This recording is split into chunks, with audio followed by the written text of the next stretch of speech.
салом алейкум дӯстони азиз, рӯзи ҳамагӣ ба хайру шодӣ бошад. Тамоми шахсиятҳое ки моро тамошо карда истодаед, шумо дар канали Фирӯз FL қарор доред ва дӯстони азиз, имрӯз ман мехостам барои шумо гап занам ки барои чӣ мо дар ширкати Faberlic натиҷаи олӣ баромада наметонем.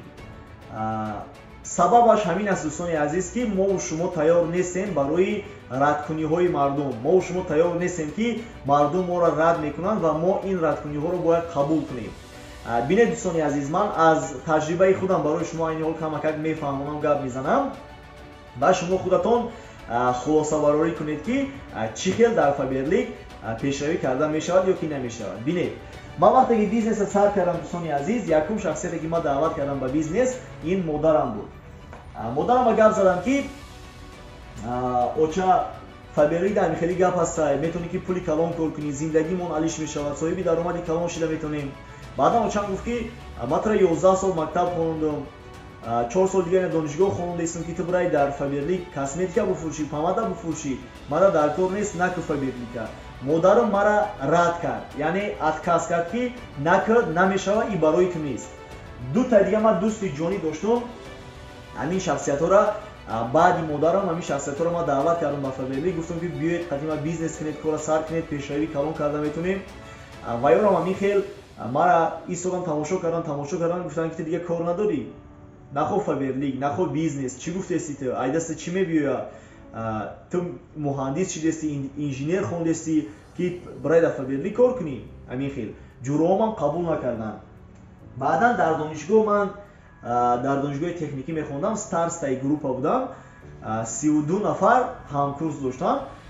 Як рӯз якум соат муаллим занг мезанад ки Фирӯз, мо маҷлис ҳастем, дарс омада наметавонем, бачаҳоро нигоҳ кушто ки берун набуроянд. Ман ҳамин 32 нафарда 1 соат шинондам, дар бораи имкониятҳои ширкати Faberlic фаҳмондам. Ва ём ки даҳаншон кандагӣ мара гӯш кардан, тамошо кардан, фаҳмидам ҳама чиро. Вақте ки баромад ман тамом кардам, дар бораи имкониятҳо фаҳмондам ҳамаша, сахт ба ҳолам хандиданд ки ту сардори моӣ, ту старстаи моӣ, ту дига кор надорӣ ки дар Faberlic рафтай кор дар даромадаи бизнеса сар карда мехоҳӣ ки пули калон кор кунӣ. Ин шахсиятҳоро мара рад карданд ва ман сахт дилмонда шудам. Пеши наставникам омадам, гуфтам ки ягон шахсиятҳои наздики ман мара қабул накардастанд. Баъдан наставникам гуфт ки марҳамат беру, одамои берунам дар хонашон сар мешӯянд, ай берун даъват ки, ай берун кора сар кар, одамои бегуна қати кор кар. Ва шукри худо ман гапи наставник ма гирифтам, ҳозир командаи ман да ҳама одам одамои бегунаай. Ягон ташин хел авлод қати, ягон родственни связ надорад модар. Ҳама шахсиятҳои бегунаанд, лекин мо як оила шидагим дар командамон. Ва якум ҷое ки мо рафтем одам даъват кардам, ман 150 та листовка гирифтам, рафтам бозори Корвон бо ҳамроҳии писархонам. Ҳамин 150 та листовка ки ман тақсим кардам, 149 нафар одам мара рад кард. Гуфтанд ки баъзеш ки Faberlic дурӯғай, намешавад, банкрот мешавад, даша қади Faberlic кард, барав сухан нате, хеле одамо ҳамин хеле суханҳо мегуфтанд. Лекин шукри худо, ҳамин 149 нафаре ки мара рад карданд, як нафар мара ҷавоби ҳа гуфт. Яъне баъди ана ҳамин қадар шахсиятҳое ки мара отказ карданд, баъд якум одаме ки мара ҳа гуфт аз ҳамин бозори Корвон буд, як зан, то ҳоли дар ёд ман, якта магазин дорад намуҷа айхидаш, ана ҳамун шахсият баъд розӣ шуд, баъд ман кора сар кардам, баъд ман мурдам айхидсам, як якум одам оша аъзо кардам. Бинед дӯстони азиз, 1 2 32 149 дар умум 184 та нешунавидам ман ба якта ҳа.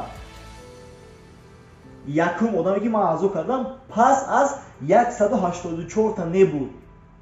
Пас аз он ки 184 нафар одам маро рад карданд, дар ман бовар надоштанд, намехостанд қати ман ҳамкорӣ кунанд. Лекин агар ман мегуфтам ки 184 нафар отказ кардастанд, ё намехоҳанд қати ман ҳамкорӣ кардан, ман стресс замеғалтидам, агар дигар бизнес ман пеш намебурдам, имрӯз зиндагӣ ман иваз намекардам, имрӯз ин қадар одам ман кӯмак карда наметавонистам ки дар командаи ман даромади хуб dabурӯям. Шукри худо, аллакай дар командаи ман одамое ҳастанд ки аллакай директоранд, пули хуб ба даст мебиёранд. Ва тамоми одамое ки ҳозир мара тамошо карда истодаед, шумоам фаҳмед ки вақте ки шумо нав бизнеса сар мекунед, ҳеҷ кас намехоҳад ки шумо дар ҷо пешравӣ кунед. ҳеҷ кас шуморо дастгирӣ намекунад. هیچ کس داوری شما نیست بجز ناسامیتون بجز همون شخصیتایی که در شما باور دارند و در این کمپانی هستند نتیجه خوب دارند. برای چی هیچ کس شما رو باور نمیکند؟ برای اون که و یا همش افکت تاوپی میگن و یا همش در زندگی یک راه قبیلگی هم یک راه تو باید کار کنی یکم جدا در تای دست یکم نچالی پول گیری همین خیلی پیشروی کنی و اگر بیزنس کنی و صاحب درآمدی کماش هیچ چیزا رو باور ندارن. مردمی ما تیار هستند که 40 سال در کارخانه کار کنن و در یک ماه 800 سوم 1000 سوم 1000 سوم پول گیرن، لیکن تیار نیستن که یک سال دو سال مهنت کنن بیزنس سازن که باید تا آخر عمرشون استابیل دخل بیارن به اشتراک خودشون. برای همین شما خودتون انتخاب میکنید که چه زندگی کردن در دوستان عزیز و تمام آدمایی که حاضر شما را باور ندارن، شما را رد کردیسن، مردم قبولتون نکردیسن، یک چیز خوب درک کنید، یک چیز خوب فهمید که آدما باید معاینه نکنند که شما در زندگی در بیزنس کی میشین. هیچ وقت شما باید همین فکر در سر دارید که آدما باید معاینه نکنند که شما در زندگی کی میشید. وقتی که شما همین فکر از سرتون دور میکنید شما سبک میشید، میتونید که پیشروی کنید در بیزنس و یک چیز خوب درک کنید که این بیزنس خواهید نخواهید آدما شما رد میکنند. این بیزنس برای همه است، نه که همه برای بیزنس نیست.